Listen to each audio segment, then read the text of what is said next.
Hello my lovely YouTube family. তো তোমরা কেমন আছো? আশা করি সবাই ভালো আছো। তো চলে এসেছি আবার একটা নতুন ভিডিও নিয়ে। তো এই ভিডিওটা অন্য ভিডিও থেকে একদমই আলাদা। এটা হচ্ছে একটা অসহায় মানুষের দুঃখের গল্প। তো তোমরা আমার আগের ভিডিওতে দেখেছো যে আমি একটা ভিডিও শেয়ার করেছিলাম। আমার ইউটিউব আইডিতে গেলে তোমরা দেখতে পাবে, আর যারা দেখেছো তারা অবশ্যই দেখবে যে আমি একটি পিঠে খেতে যাচ্ছিলাম, মানে দিদির বাড়ি গিয়েছিলাম মুর্শিদাবাদ। তো সেখান থেকে আমি যখনই যাই সেখানে পিঠে খেতে যাই। তো সন্ধ্যাবেলায় বেরিয়ে পড়েছিলাম পিঠে খাওয়ার জন্য। তো রাস্তায় দেখতে পেলাম যে একটা লোক তার ছেলেকে নিয়ে রাস্তায় ভিক্ষা করছে।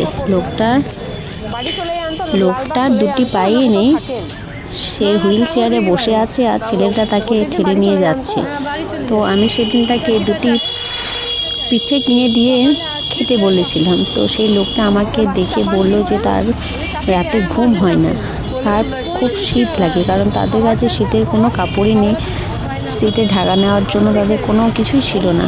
তো সেদিন তো আমার কিছু করার ছিল না, যেহেতু আমি সেদিন কিছুই হাতে করে নিয়ে যাইনি। তো আমি সেই লোকটাকে বলেছিলাম যে পরের দিন যেন সেই জায়গাতে আসে, এবং আমিও সেই টাইম দিয়ে দিয়েছিলাম যে এই টাইমে আমি আসবো। তো যাই হোক, পরের দিন লোকটাও এসেছিল, আমিও গিয়েছিলাম। তো সেখানে গিয়ে আমি কিছু জিজ্ঞেস করেছিলাম যে কীভাবে হলো, কীভাবে তার অ্যাক্সিডেন্ট হয়েছিল, তার পা সে সংসার চালায় কীভাবে, তার দুটো পা নেই, তার দুই ছেলে আছে, একটা ছেলে একটা মেয়ে, তাদের বাড়ি কোথায়।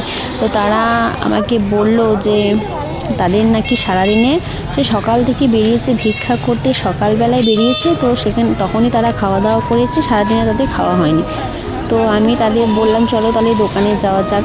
তো তাদেরকে আমি জিজ্ঞেস করলাম যে তারা কী খাবে। তো তারা বললো যে রুটি খাবে। তো সেদিন তারা 4 জন ছিল। এর আগের দিন যেদিন গিয়েছিলাম তার ছেলে ছিল আর সেই লোকটা ছিল। তারপরের দিন তার স্ত্রী এসেছিলেন এবং তার মেয়েটাও এসেছিল। তো আমি তাদের মতো রুটি অর্ডার করেছিলাম, রুটি তরকারি। তো আমি আমার সামর্থ্য অনুযায়ী তাদেরকে রুটি তরকারি খাওয়ালাম, আর তাদেরকে কিছু শুকনো খাবার প্যাকিং করে প্যাকেটে ভরে দিয়েছিলাম, যাতে অন্য সময় খায়। তো তাদের শীত করছিল বলে তাদেরকে একটা কম্বলের ব্যবস্থাও করে দিয়েছিলাম। জানি না কতটা কি করতে পেরেছি, তাও এতটুকু করতে পেরে নিজেকে অনেক ধন্য বলে মনে করছি যে আমি তাদের জন্য কিছু হলেও করতে পেরেছি।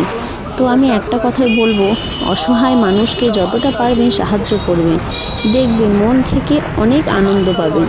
আমি এইভাবেই অসহায় মানুষের পাশে থাকতে চাই। সবাই পাশে থাকবেন, কারণ সবার ভালোবাসায় আমাকে এগিয়ে নিয়ে যেতে পারবেন। আর দেখবেন যেন আমি এভাবে অসহায় মানুষের পাশে থাকতে পারি। আর এই ভিডিওটা লাইক কমেন্ট ও অনেক শেয়ার করবেন, যাতে এই ভিডিওটা দেখার পর অসহায় মানুষের পাশে সবাই থাকে।